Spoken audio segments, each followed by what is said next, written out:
শ্রবণে ঘন বর্ষার সাথে দিনগুলো কাটে না বিরহ ব্যথাতে।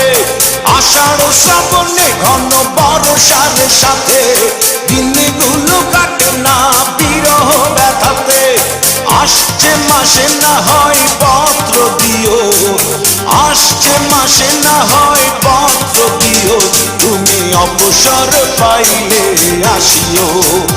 আমি 12 মাস তোমায় ভালোবাসি, তুমি সুযোগ পাইলে বন্ধু বাসিও।